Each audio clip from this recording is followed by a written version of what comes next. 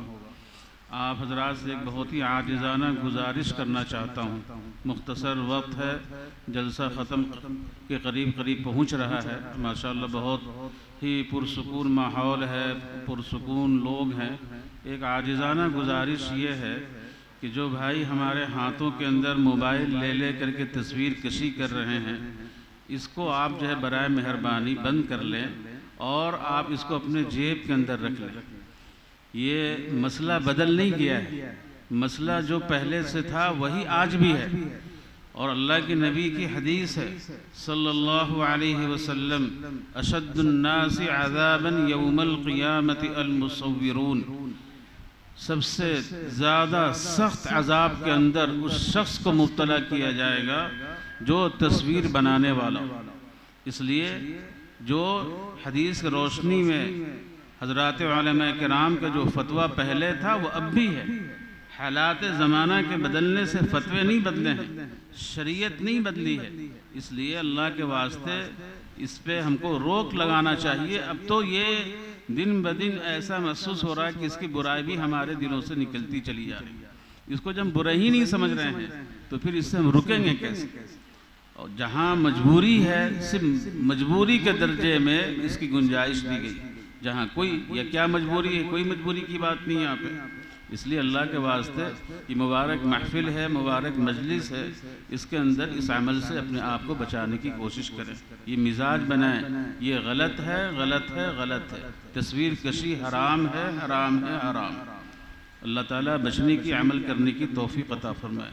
बुराइयों के दिल से निकल जाना, बुराइयों की बुराई दिल से निकल जाना, ये बहुत बड़ी बुराई है। इसलिए बहुत डरने की बात है। अल्लाह ताला तौफीक अता फरमाए और हिफाजत फरमाए। अल्लाह। दूसरी बात यह है कि माशाअल्लाह दस्तारबंदी बच्चों की होनी है। इसके ताल्लुक़ से जो कुरान करीम की आयत करीमा मैंने तिलावत किया और हदीस मुबारक की तिलावत की, उसका खुलासा मैं पेश करना चाहता हूँ। सबसे पहले इन बच्चों को बहुत बहुत दिली मुबारकबाद है और इनके वालिदैन के लिए भी और इनके असातिज़ा किराम के लिए भी, जिन लोगों ने रात दिन मेहनत करके इनको इस मकाम पे पहुंचाया है, और इनके वालिदैन के लिए भी और बच्चों के लिए भी। इसलिए कि बच्चे हाफिज़ कुरान हो, आलिम दीन हो, कामयाब हों, चाहे दीनी एतबार से या दुनियावी एतबार से, उनके कामयाब होने में हमारे हज़रत वाला क़ारी अमीर हसन साहब नव्वरल्लाहु मरक़दहू फरमाया करते थे कि 3 लोगों की मेहनत होती है। एक खुद बच्चे की मेहनत, दूसरा असातिज़ा किराम की मेहनत, और तीसरे जो है वालिदैन की तवज्जो और मेहनत। तीनों की मेहनत से जा कर के बच्चा कामयाब होता है। तो तीनों की मेहनतें हैं, लिहाजा तीनों को बहुत बहुत मुबारकबाद। अल्लाह ताला बहुत मुबारक फरमाए और बहुत कबूल फरमाए। लेकिन इसके साथ साथ मैं एक बात मैं भी अर्ज़ करना चाहता हूँ कि सिर्फ हाफिज़ होना काफ़ी नहीं है, बल्कि हाफिज़ होने के साथ साथ हाफिज़ बने रहना ज़रूरी है। आखिर वक्त तक हाफिज़ बने रहना ज़रूरी है। जिस मशगले में भी हम लगें, चाहे आगे इल्मी मशगले में लगें, अल्लाह करे कि आलिम दीन हो, मुफ्ती हों और दीन के दाई हों, मुअल्लिम हों, दीन के मुहाफिज़ हों, या फिर दुनियावी शोबे में भी अगर जा रहे हैं, लेकिन आखिर वक्त तक इस नेमत की हिफाजत करना नहायत ज़रूरी है। जब तक कि हम आखिर वक्त तक इसकी हिफाजत नहीं करेंगे, उस वक्त तक हमें ये मुकम्मल फजीलत हासिल नहीं हो सकती। फजीलत उसी वक्त तक है जब हम इस हिफ्ज़ की हिफाजत करें, कुरान की हिफाजत करें, आखिर वक्त तक हिफाजत करने की कोशिश करते रहें इंशाअल्लाह, और साथ साथ में इसके ऊपर अमल भी करने की कोशिश करें। बाअमल हाफिज़, ये सारे वादे जो सुनाए जाते हैं बाअमल के लिए है, अमल के साथ मशरूत है, और हिफ्ज़ यानी कुरान की हिफाजत के साथ मशरूत है। कुरान को बाकी भी रखना है और उस पर अमल भी करना है इंशाअल्लाह। और ये किताब अल्लाह ताला ने इसके बारे में इरशाद फरमाया, ये वो किताब है कि हमने इसको नाजिल किया, हमने इसको उतारा है, और बड़ी बरकत वाली किताब है। इसकी इत्तिबा करो, इसके मुताबिक अपनी ज़िंदगियों को बनाने की कोशिश करो। अल्लाह ताला से डरो, तक़वा पैदा करो, अल्लाह का खौफ पैदा करो। ये अल्लाह ताला की रहमत को खींचने वाले अमाल, अल्लाह ताला की रहमतें तुम्हारे ऊपर उतरेंगी इंशाअल्लाह। ऐसे ही रिवायत जो पढ़ी मैंने, इसके अंदर रसूल अकरम सल्लल्लाहु अलैहि वसल्लम के दरबार से ये सर्टिफिकेट बच्चों को दिया गया है, हुफ़ाज़ किराम को दिया गया है कि तुम में सबसे बेहतर, सबसे अच्छे लोग वो हैं जो कुरान को सीखें और कुरान को सिखाएं। ये दरबार नबूवत से ये एजाज़ मिला है अशराफ उम्मती का कि मेरी उम्मत के सबसे बावक़ार लोग हैं, मेरी उम्मत के सबसे अच्छे लोग हैं, सबसे शरीफ लोग हैं। इस हदीस की तशरीह हमारे हज़रत वाला हरदोई नव्वरल्लाहु मरक़दहू यूँ फरमाया करते थे, खैरुकुम मन तअल्लमल कुरआन व अल्लमहु। फरमाया कि एक होता है अच्छा, दूसरा होता है बहुत अच्छा, और तीसरा होता है सबसे अच्छा। सबसे अच्छा यानी इससे अच्छा कोई नहीं हो सकता। तीन कैटेगरी, अच्छा होना और बहुत अच्छा होना और सबसे अच्छा होना, यानी इसके आगे और कोई अच्छा नहीं हो सकता। तो खैरुकुम का तर्जमा ये हुआ कि तुम में सबसे अच्छा, यानी इससे अच्छा कोई नहीं हो सकता। कौन है? जो कुरान को सीखे। मन तअल्लमल कुरआन व अल्लमहु, जो कुरान को सीखे और कुरान को सिखाए। आगे मजीद इसकी तशरीह फरमाते हुए हज़रत वाला ने इरशाद फरमाया कि जो कुरान सीखे वो भी अच्छा है, सबसे अच्छा है, और जो कुरान सिखाए वो भी सबसे अच्छा है, और जो इनके लिए फर्श का इंतज़ाम करे वो भी सबसे अच्छा है, जो इनके लिए साए का इंतज़ाम करे वो भी सबसे अच्छा है, जो इनके लिए रोशनी का इंतज़ाम करे वो भी सबसे अच्छा है, जो इनके लिए हवा का, पंखे का इंतज़ाम करे वो भी सबसे अच्छा है, जो इनके लिए खाने का इंतज़ाम करे वो भी सबसे अच्छा है। खुलासा ये है कि पढ़ने वाला सबसे अच्छा, कुरान सीखने वाला सबसे अच्छा, और सिखाने वाला वो भी सबसे अच्छा, और जो उसके लिए ताउन करने वाला है, जो मुआमिनीन हजरात हैं, मुंतज़िमीन हजरात हैं, जिन्होंने फर्श का इंतज़ाम किया, साए का इंतज़ाम किया, पानी का इंतज़ाम किया, खाने का इंतज़ाम किया और हवा का इंतज़ाम किया, जो भी ज़रूरियात है उसका इंतज़ाम किया, वो भी इंशाअल्लाह ताला इस हदीस के मिस्दाक़ बनेंगे। इस कैटेगरी के अंदर वो भी शामिल होंगे, वो भी सबसे अच्छे लोग। कितने खुशनसीब हैं वो लोग जो इन बच्चों के लिए इंतज़ाम करते हैं मदरसे के अंदर, उनके ज़रूरियात के पूरा होने का ज़रिया बनते हैं। अल्लाह ताला उनको भी बहुत मुबारक फरमाए। और मज़ीद आगे हज़रत वाला हरदोई नव्वरल्लाहु मरक़दहू ने एक मिसाल बयान फरमाया कि देखो,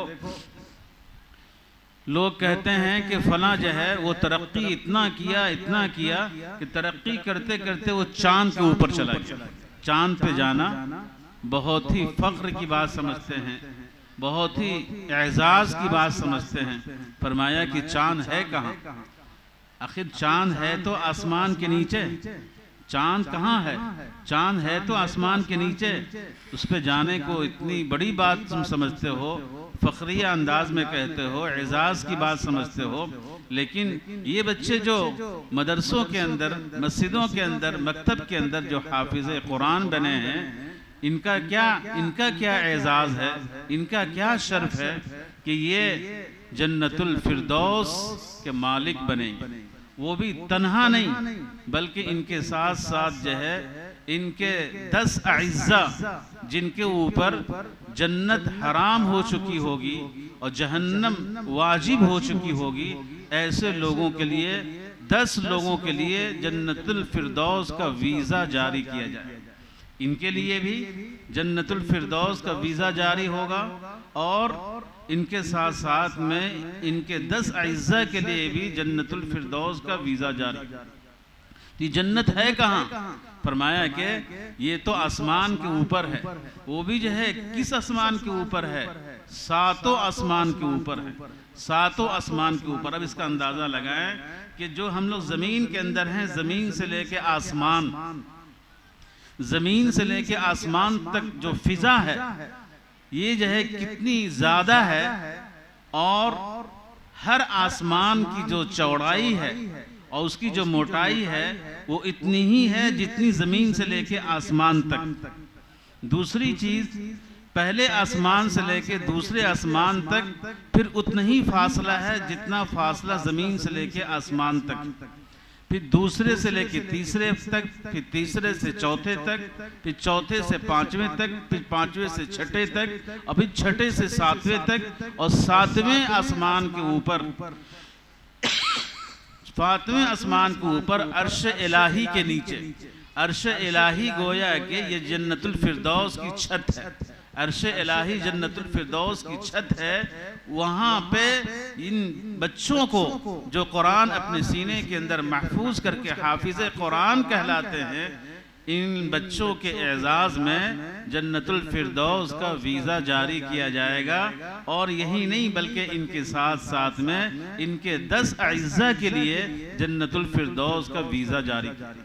कितना बड़ा शर्फ है, कितना बड़ा एजाज़ है। अल्लाह ताला इस शर्फ की कदर करने की तौफीक अता फरमाए, और इसके जो है इस एजाज़ को और लोगों को भी हासिल करने की तौफीक अता फरमाए, हिम्मत अता फरमाए। इसके साथ साथ में इसकी हिफाजत के सिलसिले में एक गुजारिश ये भी है बच्चों से भी, हमारी जो बच्चे भी हिफ्ज़ करते हैं, कि रोज़ाना 3 पारा कुरान करीम की तिलावत का एहतमाम करें। हमारे हज़रत वाला क़ारी साहब नव्वरल्लाहु मरक़दहू फरमाया करते थे कि हज़रत हरदोई रहमतुल्लाह अलैह के उस्ताद थे हाफिज़ अब्दुल अज़ीज़ साहब रहमतुल्लाह अलैह। वो फरमाया करते थे कि बच्चा हाफिज़ तो बनता है, यानी कुरान मुकम्मल करता है 3 साल 4 साल में, लेकिन हाफिज़ उस वक्त सही माने में बनता है जो वो जो है मेहराब सुनाता रहे, हर साल जो है मेहराब सुनाता रहे, और जो है कुरान जो है रोज़ाना पढ़ता रहे, तब जाके सही माने में वो हाफिज़ बनता है। और उसके लिए जो हदीस के अंदर जो दुआएं वारिद हुई हैं, उन दुआओं का खूब एहतमाम किया जाए। हर फ़र्ज़ नमाज के बाद उन दुआओं को पढ़ा जाए। जैसे मिसाल के तौर पर दुआएं तो बहुत सारी हैं, ये भी लंबी दुआ है, अल्लाहुम्मा अर्हमनी बितर्किल मआसी अबदम मा अबक़ैतनी अन अतकल्लफ़ मा ला यानीनी। ये लंबी दुआ है, इन दुआओं का एहतमाम करें। उसके अलावा जो तरीक़ा है हिफ्ज़ कुरान की हिफाजत का, उसको जो है उसको करने की कोशिश करें। ये जो है नसीहत है बच्चों के लिए, ताकि सिर्फ हाफिज़ न रहें बल्कि हाफिज़ बने रहें, आखिर वक्त तक इस नेमत की कदर करते रहें और हिफाजत करते रहें। अल्लाह ताला तौफ़ीक़ अता फ़रमाए, अमल की भी तौफ़ीक़ अता फ़रमाए और हिफाजत की भी तौफ़ीक़ अता फ़रमाए। दूसरी चीज़ यह है जो मैं कहना चाहता हूँ आपसे, दुरूद शरीफ पढ़ लिया जाए। अल्लाहुम्मा सल्लि अला मुहम्मदिन व अला आलि मुहम्मदिन कमा सल्लैता अला इब्राहीम व अला आलि इब्राहीम इन्नका हमीदुम मजीद। अल्लाहुम्मा बारिक अला मुहम्मदिन व अला आलि मुहम्मदिन कमा बारकता अला इब्राहीम व अला आलि इब्राहीम इन्नका हमीदुम मजीद। दुरूद शरीफ पढ़ने के फ़ज़ाइल अहादीस के अंदर कसरत से वारिद हुए। उन्हीं चीज़ों में से एक हदीस के खुलासा ये है कि एक बार भी दुरूद शरीफ पढ़ने से 10 गुनाह माफ़ कर दिए जाते हैं। एक बार भी दुरूद शरीफ पढ़ने से 10 गुनाह माफ़ कर दिए जाते हैं। दूसरा फ़ायदा ये है कि एक बार भी दुरूद शरीफ पढ़ने से 10 नेकियां लिखी जाती हैं। एक बार भी दुरूद शरीफ पढ़ने पे 10 नेकियां लिखी जाती।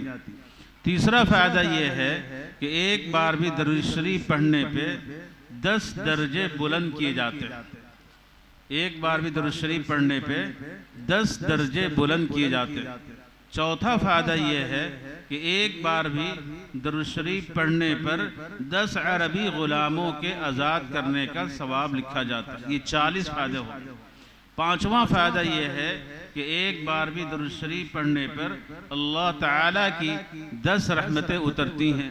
रसूल अकरम सल्लल्लाहु अलैहि वसल्लम की इरशाद गिरामी है, मन सल्ला अलैहि वाहिदतन सल्लल्लाहु अलैहि अशरा औ कमा क़ाल अलैहि सलातु वस्सलाम। इसका खुलासा ये है कि जो मेरे ऊपर एक बार भी दरूद भेजेगा, अल्लाह ताला की 10 रहमतें उसके ऊपर नाजिल होंगी, 10 रहमतें उतरेंगी।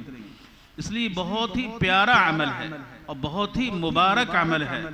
तकरीबन अहादीस मुबारका के अंदर 100 के करीब सेगे हैं दरूद के और सलाम के। अहादीस मुबारका में 100 के करीब दरूद के और सलाम के सेगे। आप अंदाज़ा लगाएं कि हम लोग कितना पढ़ते हैं। और 100 ही के करीब अहादीस मुबारका के अंदर दरूद व सलाम पढ़ने के फ़ायदे भी बयान किए गए, फजीलतें बयान की गई।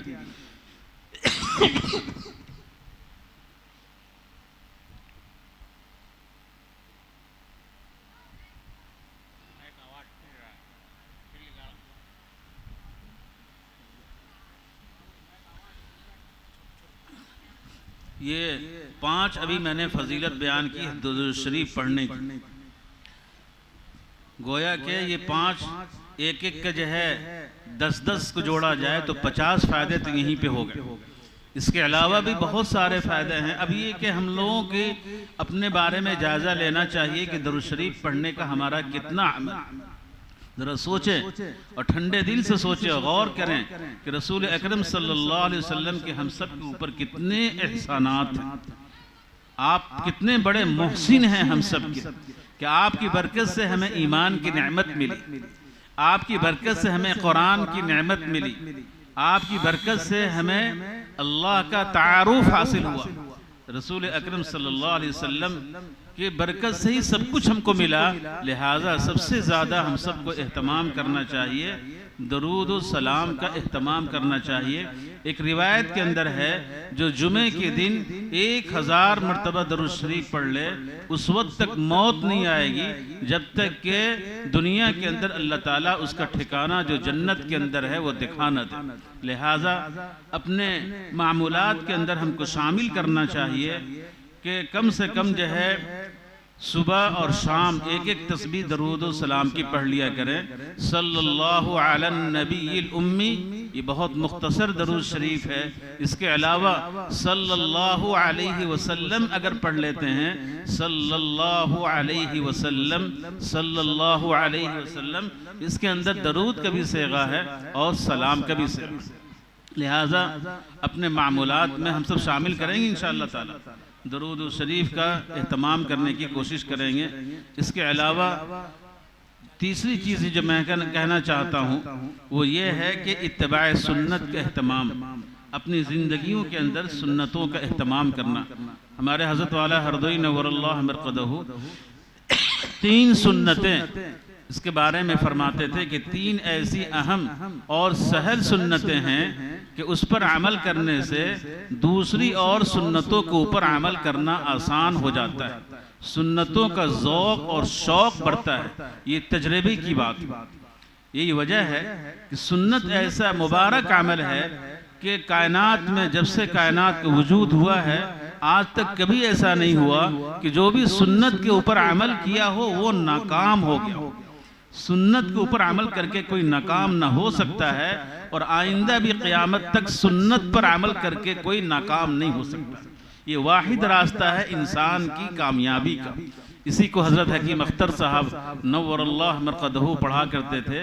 फरमाया, नक्शे कदम नबी के हैं जन्नत के रास्ते, नक्शे कदम नबी के हैं जन्नत के रास्ते, अल्लाह से मिलाते हैं सुन्नत के रास्ते, अल्लाह से मिलाते हैं सुन्नत के रास्ते। एक बुजुर्ग हैं इलाहाबाद के अंदर, कामिल साहब चायलपुरी दामद बरकातहुम, जो हज़रत वाला हरदोई के खलीफा हैं, उन्होंने भी जो है फरमाया सुन्नत के ऊपर, एक राह के अलावा हर राह पुर खतर है, एक राह के अलावा हर राह पुर खतर है, जिस पर चले हैं सरवर वही राह मुअतबर है। जिस पर चले हैं सरवर वही राह मुअतबर है। दो गाम चल के कोई देखे, दो गाम चल के कोई देखे, कितनी हंसी है राहें, कितना हंसी सफर है। मैं बताऊं फर्क क्या है दुनिया व आखिरत में, मैं बताऊं फर्क क्या है दुनिया व आखिरत में। ये ख्वाब है वो हकीकत, ये ख्वाब है वो हकीकत, ये शाम वो सहर है। हमारे हज़रत वाला कारी साहब, कारी मीर हसन साहब नव्वरल्लाहु मरक़दहू, अक्सर ये पढ़ा करते थे कि रसूल अकरम सल्लल्लाहु अलैहि वसल्लम के सुन्नतों के सिलसिले में ये शेर है हज़रत मौलाना असदुल्लाह साहब रहमतुल्लाह अलैह का।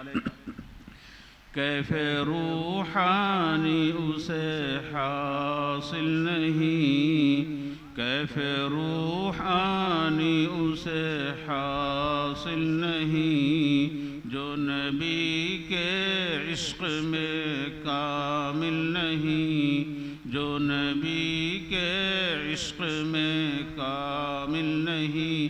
तो नबी के इश्क़ में कमाल कैसे पैदा होगा, बल्कि इश्क़ कैसे पैदा होगा, जब उनके तरीक़े पे चलेंगे तब पैदा होगा, जब उनकी सुन्नत पे चलेंगे तब पैदा होगा।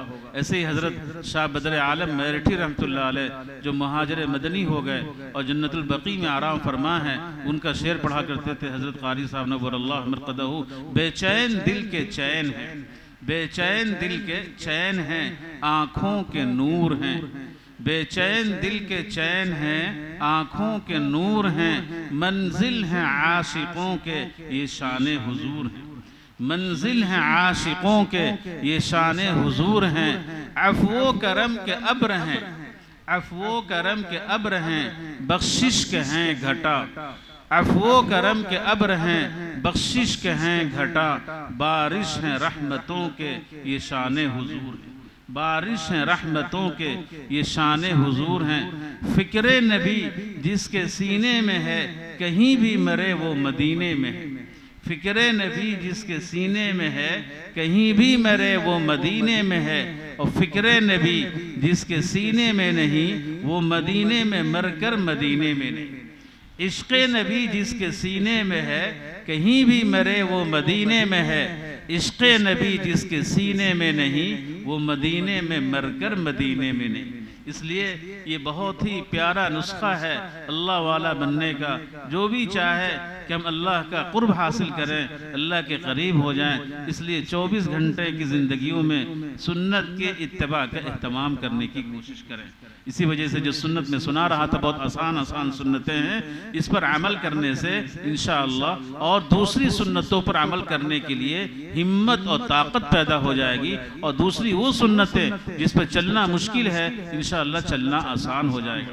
तो पहली सुन्नत क्या है, वह है सलाम में सबकत करना यानी पहल करना, और कसरत करना यानी खूब सलाम करना, जानता हो या ना जानता हो, चाहे ताल्लुक़ हो ना हो, जो मिले उसको सलाम करने का एहतमाम करे, और हमज़े को साफ जाहिर करके इस तरह से कहे अस्सलामु अलैकुम व रहमतुल्लाहि व बरकातुहू। बहुत ही प्यारा अमल है ये सुन्नत, सलाम की जो सुन्नत है बहुत प्यारा अमल है।